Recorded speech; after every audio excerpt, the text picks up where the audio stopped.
आजकाल Instagram reel खूप मोठ्या प्रमाणात होत आहे. साधा एखाद्या कार्यकर्त्याला मदत करताना, राजकारणी लोकांचे पण साधा कार्यकर्त्याला मदत करताना पण इंस्टाग्राम रील व्हायरल होतात. असू दे, ज्याची आवड, ज्याची सवड त्याची आवड. परंतु ज्या पद्धतीने कॉमेडी फेम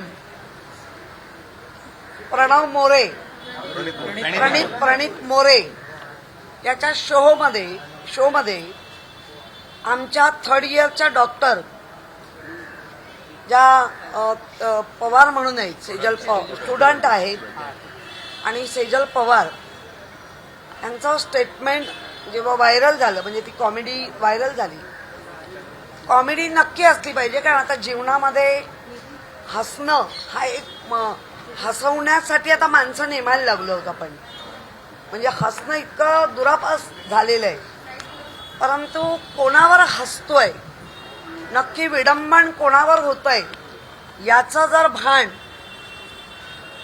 डॉक्टर म्हणून स्टुडंट जी भविष्यात चांगली डॉक्टर बनून बाहेर येणार आहे जगात, समाजात, त्या मुलीचे विचार काय आहेत, तर जी लोक बॉडी डोनेट करतात, केवढं मोठं पुण्याचं काम करतात.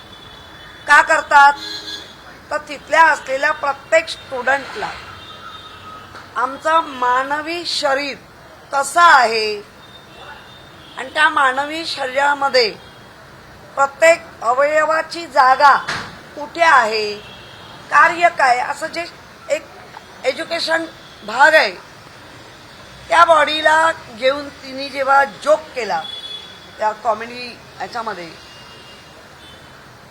त्या प्रणित मोरेनी विचारलं तू काय करते, तर ती म्हणाली मी डॉक्टर आहे. डॉक्टरमध्ये काय, तेव्हा तिने म्हणाल्या की आम्ही थर्ड इयरचे आहोत.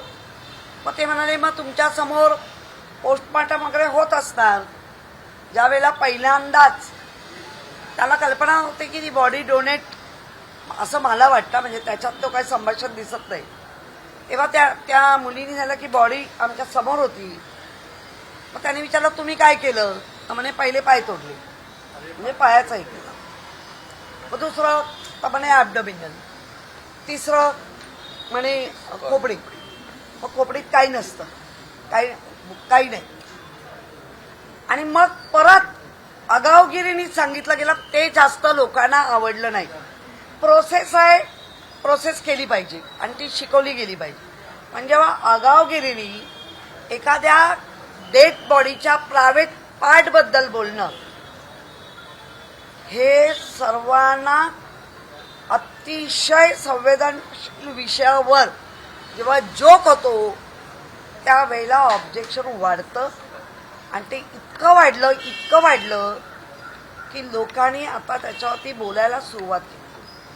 लोकांचं म्हणणं काय, यात प्रणित मोरेच्या शोमध्ये 370ची बिर्याणी फार गाजली. या आतापर्यंत बिर्याणीचे दर काय असेल माहिती नाही आम्हाला, पण 370 कलम हे सुद्धा महिलांवरच आहे. महिलांना किडनॅप करणं, याव करणं असं त्या कलमामधलं आहे. आणि तेव्हा ज्यांनी सांगितलं की मी मुलींना खिलवतो आणि ते 370 पैसे मी वसूल करतो आणि वेगळ्या ॲटिट्यूडमध्ये बोलला, त्याला IT क्षेत्रात काम करत होता त्या संस्थेनी त्याला काढून टाकलं.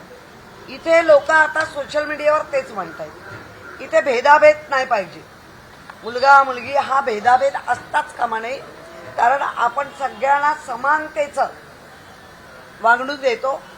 त्या समानतेवर या जर समाजाला बिघडवणाऱ्या गोष्टी बोलून होत असतील आणि त्या बॉडीचा अपमान, तर तो ऑब्जेक्शनेबल आहे. काय कारवाईची मागणी आहे? आम्ही असं मागणी केली आहे. एकदा तिने अख्ख्या KEMला काय म्हणा डटी चिंदी, ते 1 वर्षावर टॉक्सिस, त्याच्या आधी KEM चिंदी, दट्टी, कशाला थांबता बाबा तुम्ही इथे. कशाला येता? ज्या पद्धतीने सरकारची जी नियोजन आहे आरक्षणाच्या बाबतीत काय पर्सेंटेज बाबत त्या आणि तुम्ही आलात, हरकत नाही, आम्हाला त्याच्यावरही ऑब्जेक्शन नाही, कशावरच ऑब्जेक्शन नाही, पण बोलण्यावर ऑब्जेक्शन 100% आहे. आणि मग जेव्हा मला डीननी सांगितलं नाही ती गेली घरी गेली, तेव्हा तर माझं कडाडून ऑब्जेक्शन आलं.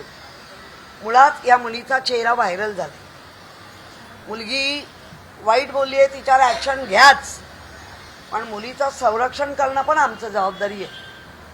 तिच्या पालकांकडे ती मुलगी सोपवली पाहिजे.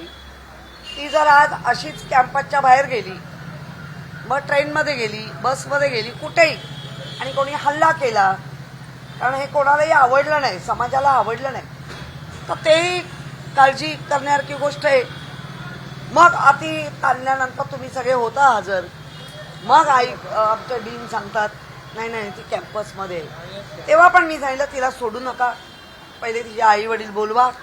अद्याप परवा गोष्ट घडली आहे आणि ह्या आमच्या संस्थेच्या डीननी अद्याप त्या आई वडिलांबरोबर संपर्कच नाही केला. काय चाललंय? म्हणजे मग आमचा एएमसी करतात काय, आमचा डीएमसी करतो काय, सगळे प्रश्न उभे राहिले आणि ह्या प्रश्नाची उत्तर हे देणार आहेत की नाही. त्यामुळे या सगळ्यावर आम्ही ऑब्जेक्शन घेतलंय. याच्यात सतत येणारे म्हणजे सचिन पडवळ असतील, आमचा तावडे आहे, भारती पेडणेकर आहे, आमची ती पांचाळ आहे, ही लोक सतत हॉस्पिटलमध्ये कारणाने येत असतात. आमचं एवढं होत नाही, कारण आम्ही ह्याच लोकांना फोन करून पेशंटला मदत करा सांगतो. त्यामुळे पुन्हा पुन्हा केईएम बद्दल वाईट बोलणारे राजकारणी तर झालेच आहेत. केईएमची नावं काय बदलायला निघतात, केईएमची असलेली दुर्दशा बदलण्याची इच्छा नाही, पण केईएमचं नाव बदलायचंय, असे पण राजकारणी आहेत. कारवाई आता चालू आहे. आता मला 1 तासात त्यांचा रिपोर्ट येईल, त्या रिपोर्ट नंतर आपल्याला कारवाई करेल. नाही, आम्ही सांगितलं ह्या संस्थेतनं काढून टाका. सतत संस्थेवर बोलणार असेल, ट्रान्सफर करा, काढून टाका म्हणजे ट्रान्सफर करा.